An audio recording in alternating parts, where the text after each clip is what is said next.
안녕하세요. 오늘도 사연살롱을 찾아주셔서 감사합니다. 저는 50대 후반의 여성이에요. 딸 하나, 아들 하나를 뒀고 제 직업도 갖고 있어요. 저는 일찍 결혼해서 일찍 첫 딸을 낳았어요. 사실 딸아이를 결혼 전에 가졌거든요. 아이가 생기고 나니 걱정은 됐지만 낳아야 한다는 의무감이 컸어요. 그래서 생각보다 더 빨리 결혼을 하게 된 거죠. 남편은 대학원생이었고 저는 대학을 갓 졸업했었어요. 저희 두 사람은 대학 연합 모임에서 만났어요. 시어머니는 몇 년 전 돌아가신 시아버지한테 받은 땅을 많이 갖고 있었고 부동산 투자로도 돈을 많이 번 사람이었어요. 제가 정식으로 인사하러 갔을 때 시어머니는 니네 친정이 사업하지 않았으면 난 이 결혼 절대 허락 안 했다. 그러니까 앞으로는 니네 친정이 우리 진성이 먹여 살려야 한다. 라며 너무 당당하게 요구하니 저도 모르게 오히려 기가 죽었어요. 또 제가 젊었을 때만 해도 혼전 임신을 하면 남자보다는 여자가 더 눈총을 받았거든요. 그래서 저도 남들 눈치를 많이 봤던 것 같아요. 친정엄마는 주변에서 알까봐 말조심을 많이 하셨지만 그래도 집에서는 저한테 따뜻하게 해주셨어요. 네가 아이를 낳겠다고 결심했으니까 엄마는 네 뜻 따라갈게. 결혼해서 아이 낳고 잘 살면 니네 시어머니도 뭐라고 못할 거야. 엄마, 내 편이 되어줘서 정말 고마워. 엄마 생각해서라도 잘 살게. 그렇게 저희는 결혼을 했고 신혼생활을 시작했어요. 그런데 시어머니는 정말 돈을 한 푼도 안 보내더라고요. 결혼 전 저한테 했던 말이 빈말이 아니었던 거죠. 남편은 공부하느라 아직 경제적 능력이 없었고 저도 임신을 해서 어디 취직하기가 쉽지 않았어요. 결국 저와 남편의 생활은 친정에서 책임지게 되었어요. 몇 달 동안이나 시댁에서 남편 학비조차 보내지 않고 친정에서만 저희에게 돈을 보내자 저는 화가 나더라고요. 어머니 진짜 당신 학비도 우리 집에서 대라고 하는 건 아니지? 등록금은 낼 때 되면 보내주시는 거지? 당신 친정에서 다 해주기로 얘기됐잖아.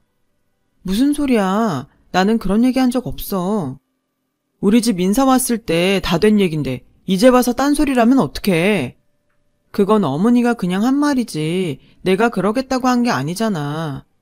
저는 시어머니 말 그대로 우리 집에서 모두 해줄 거라고 믿는 남편이 어이없었죠. 그런데 얘기를 들으니 미국에 있는 아주버니도 형님 친정에서 다 돈을 대서 박사가 됐다고 하더라고요. 형이 의대 교수가 돼서 이제는 형 덕분에 사모님 소리 듣고 잘 먹고 잘 사니까 그 정도는 해주는 게 당연한 거 아니야? 내가 박사 따고 교수 되면 우리 엄마가 아니라 당신이 사모님 소리 듣잖아. 정말 이상한 논리였어요. 그런데 시댁과 남편이 너무 당당하게 나오니까 그게 맞는 건가 하는 생각도 들고 제가 잘못하는 것 같은 느낌이 들더라고요. 아이 때문에 결혼했다고는 하지만 이왕 결혼한 거 다른 말 안 나오게 잘 살자는 생각도 강했어요. 제가 사정을 얘기하니 친정엄마는 한숨을 쉬며 당장 돈이 없으면 아무것도 못하는 건 내 딸인데 줘야지 어쩌겠니. 그리고 이 서방도 얼른 공부를 마쳐야 가장고시를 할 테니 어쨌든 빨리 학위를 따는 쪽으로 생각해보자. 저는 정말 죄송하고 속이 상했어요. 남편이 나중에 직장을 갖게 되면 부모님한테 용돈도 많이 드리고 노후를 위해 통장이라도 만들어 들어야겠다고 생각했죠. 남편은 자기 학비가 친정에서 나온다는 걸 뻔히 알면서도 한 번도 고맙다는 말을 하지도 않았어요. 시어머니도 물론 한 번도 그런 말을 한 적이 없었죠. 오히려 시댁에 갈 때마다 저 들으라는 듯이 남편한테 니네가 나 죽고 땅이라도 물려받고 싶으면 지금 나한테 잘해. 부르면 제때제때 오고 나 살아있을 땐 내 돈 받을 생각하지 마라. 어차피 니들이 가져갈 거 아니냐. 라며 친정에서 생활비와 낭편 학비 받는 걸 불평이라도 할까봐 미리 입을 막더군요. 어쨌든 저는 그럭저럭 결혼 생활을 했고 만삭이 돼서 딸을 낳게 됐어요. 친정에서는 다들 좋아해줬지만 시어머니는 얼굴도 보이지 않았어요. 보다 못한 엄마가 남편한테 사돈은 얼마나 바쁘시길래 손녀딸이 태어났는데 아직까지 오지 않으시는 겐가? 벌써 내일 모레면 집에 가는데 제일 먼저 와보셔야 할 분이 사돈 아닌가? 그러자 시어머니가 다음날 저를 보러 와서는 우리 집 대 이어줄 남자애도 아니고 걔 집에 낳으려고 기어이 우리 진성이랑 결혼한 거냐? 딸 낳아놓고 누워서 시어머니한테 울어아가라. 아주 유세를 떠는구나. 애 낳았다고 나한테 뭐 받을 생각하지 말고 알아서 잘 키워라. 마침 엄마가 자리에 없었으니 망정이지 시어머니가 하는 말을 들었으면 아마 쓰러지셨을 거예요.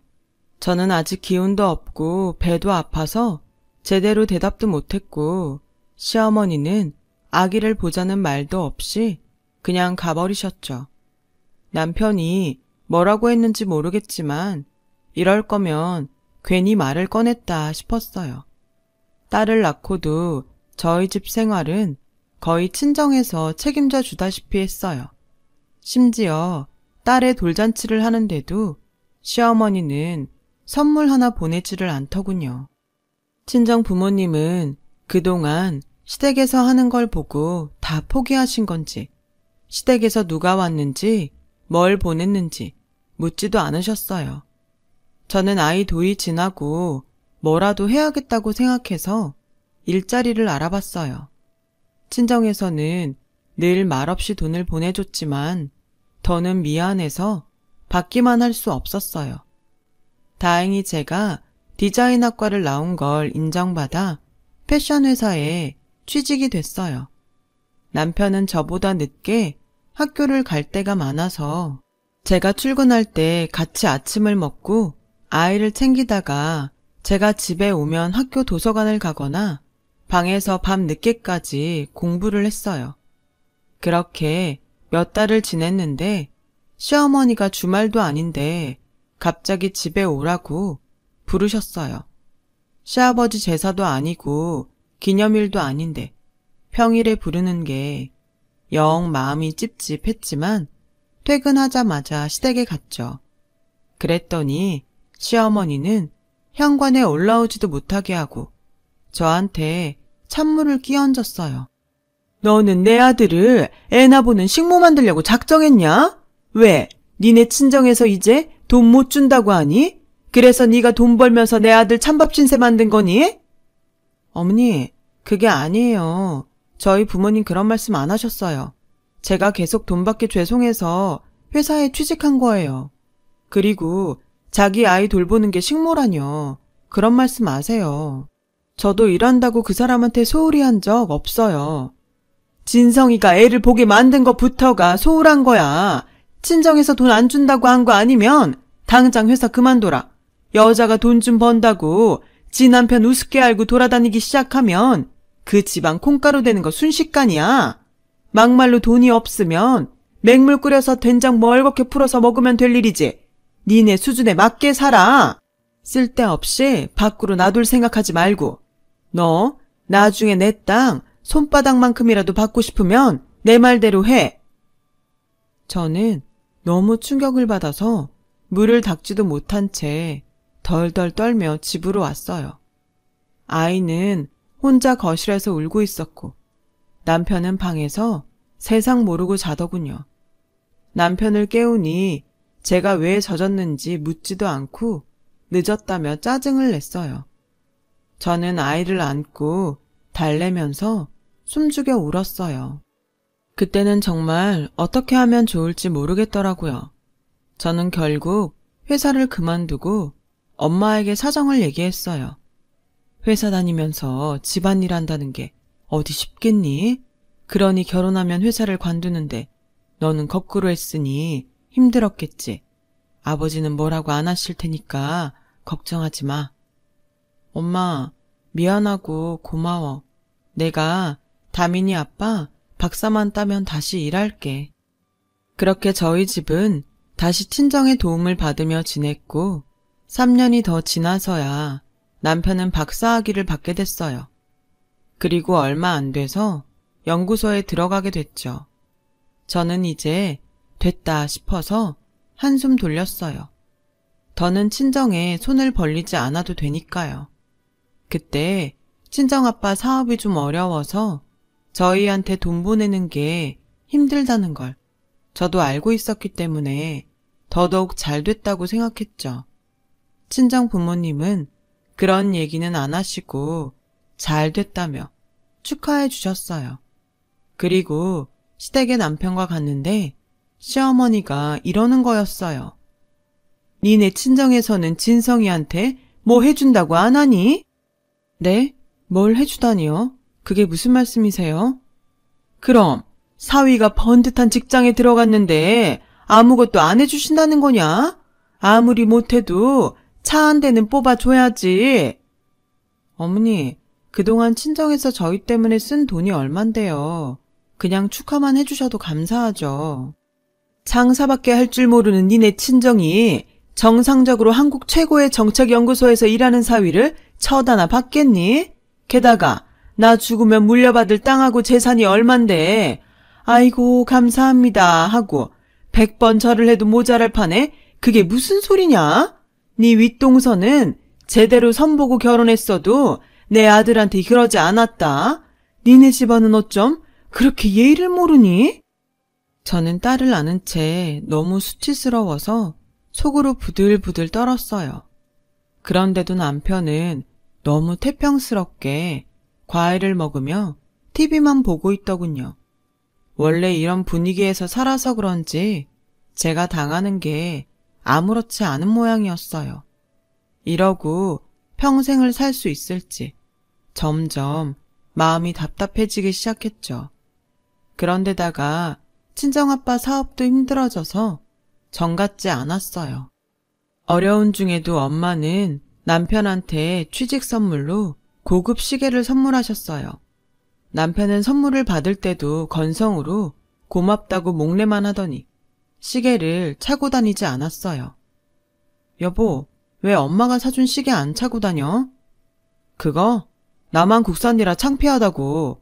다들 제일 비싼 외제 시계로 시간 보는데 나만 국산 보고 있으면 모양 빠지잖아. 그래도 엄마가 당신 생각해서 사준 건데 좀 차고 다니지. 남들이야 뭐라고 하건 당신만 좋으면 된 거잖아. 나도 싫다고. 촌스러운 국산 시계는 됐다고. 장모님 좀 센스가 없는 거 아니야? 지금 그게 어른한테 할 소리야? 저는 그날 남편하고 크게 싸웠어요. 그동안 시어머니한테 받았던 서름까지 겹쳐서 폭발했던 것 같아요. 얼마 안 가서 시어머니는 저희 집에 찾아오셨어요.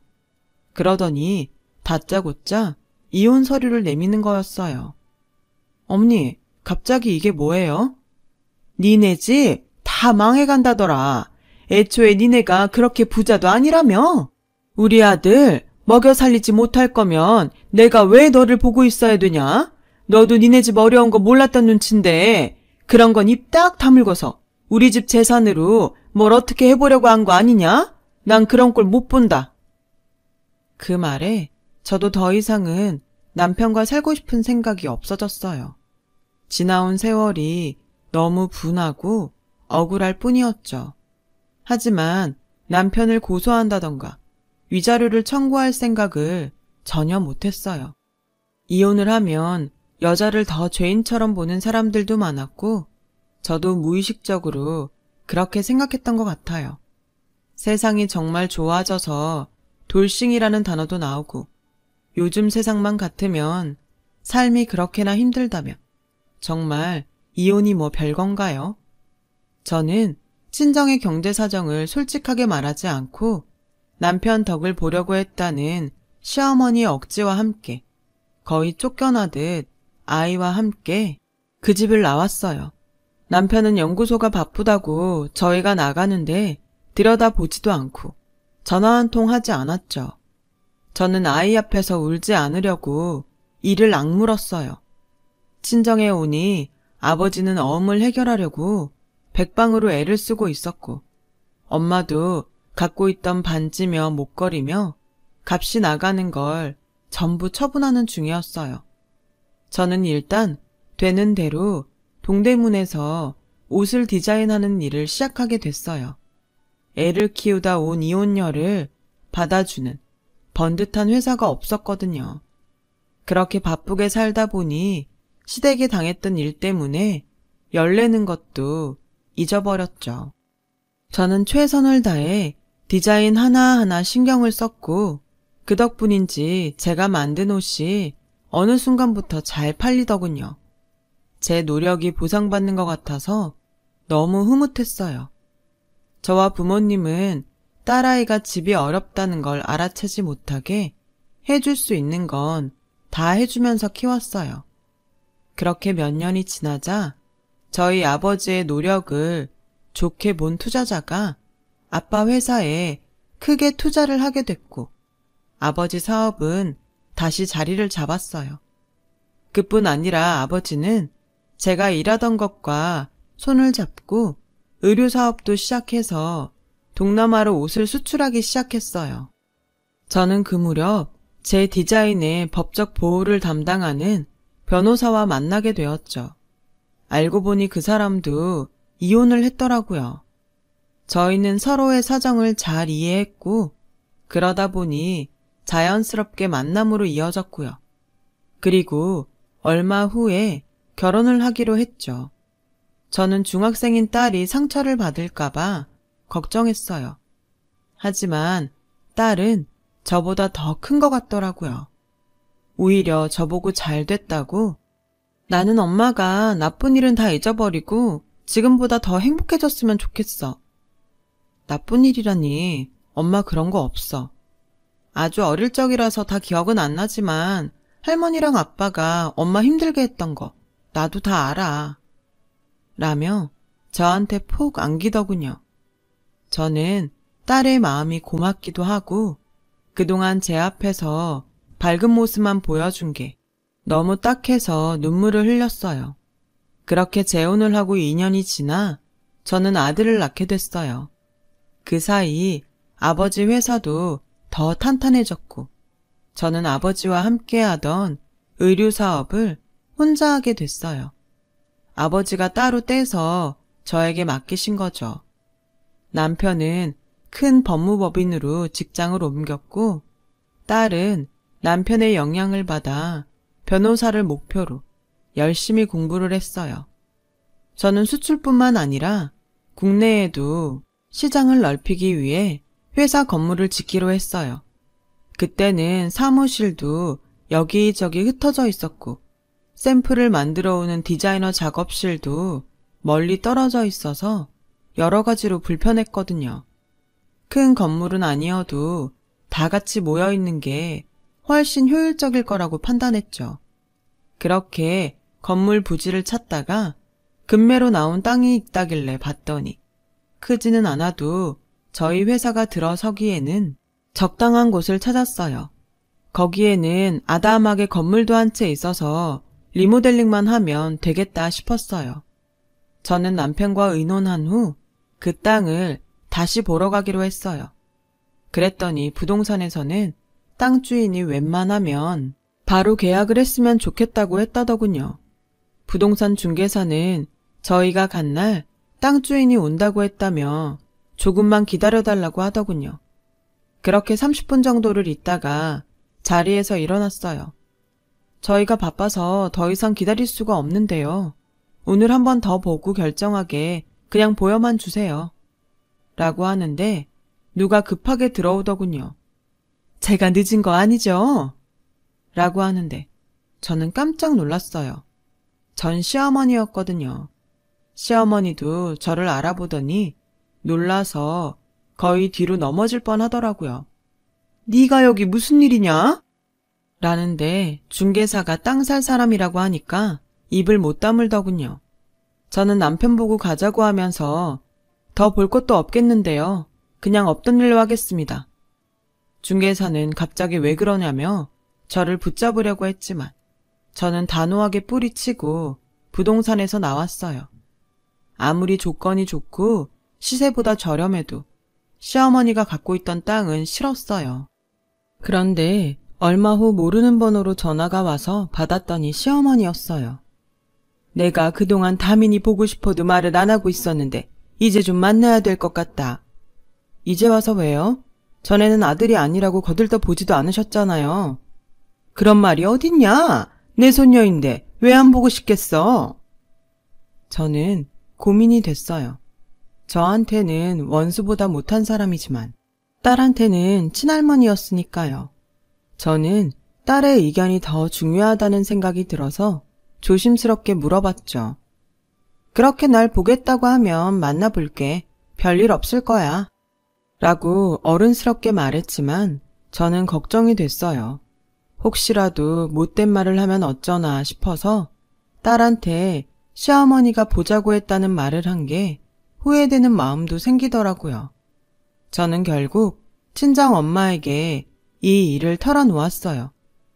아니, 어떻게 그렇게 또 만날 수가 있니? 정말 세상 좁구나. 그래도 너무 걱정은 하지 마. 다민이 똑똑하잖아. 무슨 말을 들어도 당하고 있지만은 않을 거야. 그 여자도 설마 다민이가 자기 핏줄인데 심한 말을 하겠니? 라고 하셨지만 그래도 불안하더라고요. 그래서 딸한테 같이 가자고 했죠. 엄마, 할머니가 나만 보자고 했다며. 나 혼자 갔다 올게. 그래도 엄마가 같이 가야지. 어떻게 너만 내보내. 나 어린애 아니야. 괜찮아. 만나고서 전화할게. 라고 했지만 저는 몰래 따라가서 카페 구석에 앉아 있었어요. 조금 있으니 시어머니가 들어와 딸과 만나더군요. 시어머니는 딸의 등을 쓰다듬으며 음료수를 시켜 자리에 앉더니 본격적으로 본색을 드러냈어요. 너는 누가 뭐래도 우리 이씨 집안 핏줄이야. 니네 엄마랑 살아도 그 집안 식구 아니라고. 다민이 공부 잘한다며? 공부 잘해서 출세하고 그러면 네가 그동안 아빠한테 못한 거 다 갚으면서 살아야 된다. 아빠한테 잘해야지 네가 잘 되는 길이야. 그러니까 지금도 네가 아빠를 위해서 할 수 있는 일을 해야 돼. 저는 분노가 치밀었어요. 예전에 저한테 했던 말이랑 똑같은 말을 제 딸한테도 하고 있었으니까요. 너무 열받아서 쫓아가서 한마디 하려는데 딸아이가 저는 전화 잘하고 살게요. 아빠 인생은 아빠가 책임져야죠. 아빠도 그동안 제 인생 책임 안 졌잖아요. 아빠한테 그런 말이 어딨어? 아무리 그동안 아빠랑 안 살았어도 네 아빠야. 니네 엄마가 그렇게 교육시켰니? 네가 잘 되면 딸이 돼서 당연히 아빠를 챙겨야지. 안 그래? 라는 말에 제가 자리에서 일어나 막 쫓아나가는데 그건 말이 안 되죠. 라는 친정엄마 목소리가 들렸어요. 엄마는 언제 들어왔는지 딸 손을 꼭 잡고 옆에 서 계셨어요. 시어머니는 놀라서 엄마를 쳐다보다가 일어나더군요. 오늘 다민이만 나온 줄 알았는데 어떻게 오셨어요? 아무려면 제가 우리 귀한 손녀를 험한 사람 만나는데 혼자 내보내겠어요. 친할머니를 험한 사람이라니 평소에도 그런 식으로 교육시켰나 보죠? 친할머니도 할머니다워야죠. 이렇게 애한테 다짜고짜 자기 아빠를 챙기라고 윽박지르는 게 무슨 할머니인가요? 애 한번 따뜻하게 안아준 적도 없으면서 이제 와서 핏줄 타령은 되게 하시네요. 아들 낳아놓고 왜 그 책임을 잡고 다른 사람한테 지우려고 해요. 그쪽 아들 귀하면 그쪽이 끝까지 책임지고 살면 되겠네요. 어린 학생한테 성공하면 아빠를 책임지라니 그게 어른이 돼가지고선 할 말입니까? 아이 앞에서 못하는 말씀이 없으시네요. 저를 그렇게 못된 할머니 만들고 싶으시면 할 말은 없지만요. 그리고 제가 틀린 말한 것도 아니잖아요. 요즘 애들을 너무 오냐오냐 키우니까 효도라는 것도 모르고 지 귀한 줄만 아는 거예요. 저는 더 이상 못 참고 말도 안 되는 소리 그만하세요. 지금 누구 앞이라고 그런 소리를 하는 거예요? 우리 집 어렵다는 소리 듣고 다짜고짜 이혼하라면서 나랑 다민이 내보냈으면서 뭐가 어쩌고 어째요? 내가 진짜 애 앞에서 이런 말까지 안 하려고 했는데 댁한테 휘둘려서 당신 아들 학비까지 대가며 살았던 거 지금까지도 후회하고 있다고. 애를 오냐오냐 키웠다고? 그럼 내 귀한 새끼 오냐오냐 키우지. 지 아빠한테 못한 거 갚으라고 하면서 키워야 되나? 지한테 해준 것도 하나 없는 아빠가 너무 뻔뻔한 거 아니야? 양육비 한번 보낸 적 없고 여태까지 보자고 한 적도 없으면서. 라고 하자 주변에서 시어머니를 다들 흘끈거리며 보더라고요. 저는 딸하고 엄마를 붙잡고 밖으로 나가자고 했어요. 그러자 시어머니는 급하게 저희 앞을 막아서더군요. 그러지 말고 얘기 좀 하자. 내가 다민이한테 그런 말을 한 건 우리가 지금 정말 어려워서 그래. 그리고 우리 땅 사기로 한 거 좀 더 값을 쳐주고 사면 안 될까 해서. 저와 엄마는 너무 기가 막혀서 말도 안 나왔어요. 제가 막 뭐라고 쏘아붙이려는데 딸이 먼저 할머니, 그런 걸로 더 이상 엄마 괴롭히지 마세요. 저도 할머니가 저 손녀라고 안 좋아하고 엄마 힘들게 한 거 다 알아요.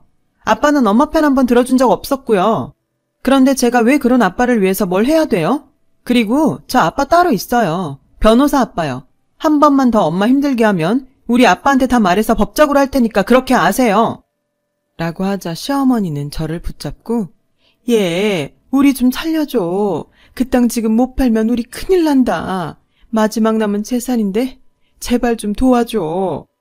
이것 보세요. 우리 딸이 당신 필요할 때마다 돈 대주는 은행입니까? 이제 그만하세요. 라고 엄마가 말하자 그제야 저를 놓아주더군요. 알고 보니 큰며느리가 미국에서 들어와서 시어머니 비위를 맞추고 온갖 애교를 부려서 자기들 몫을 미리 상속받았대요. 그리고 자기 앞으로 전부 돌린 다음에 싹 다 현금으로 바꿔서 전부 들고 혼자 해외로 도망갔다고 해요. 엎친 데 덮쳤다고 시어머니는 기획부동산에 걸려서 빚이 엄청나게 늘었다고 하더군요. 지금 살고 있는 집도 잘못될 수 있어서 얼마 남지 않은 땅들을 당장 팔지 못하면 길거리로 나앉게 생겼다는 거였어요. 그렇게 자기가 가진 재산을 자랑하더니 큰며느리한테 다 털리고 순식간에 궁지에 몰리는 걸 보고 저는 다 자기가 한 대로 받는다는 말이 실감이 났어요. 시어머니가 자꾸 저와 딸한테 전화하고 못 살게 굴자 남편은 접근 금지 명령서를 받아서 더는 찾아오지 못하게 했어요. 그 후 한참을 소식도 모르고 살았는데 얼마 전 우연히 시어머니가 큰 며느리도 잡지 못하고 빚도 못 갚았다더라고요. 있던 집도 빼앗기고 반지하 월세로 옮겨서 전 남편이 버는 돈으로 빚을 갚으며 계속 어렵게 산다는 얘기를 들었어요. 저는 제 일을 최선을 다해 나가고 있어요. 남편과 아이들도 잘 지내고요. 아버지도 안정적으로 사업을 잘하고 계세요. 그리고 아무리 힘들어도 남한테 피눈물 나게 하지 않으려고 해요. 저도 그 일로 배운 게 있으니까요. 더 훌훌 털고 남은 인생 정말 잘 살아보려고요. 끝까지 들어주신 분들 정말 감사하고요. 모두 행복하시고 좋은 일만 있었으면 좋겠어요. 그럼 다들 건강하세요. 여러분, 사연 댓글에 응원과 현명한 조언 부탁드려요. 좋아요와 구독은 저에게 큰 힘이 됩니다. 오늘도 좋은 일 가득하세요.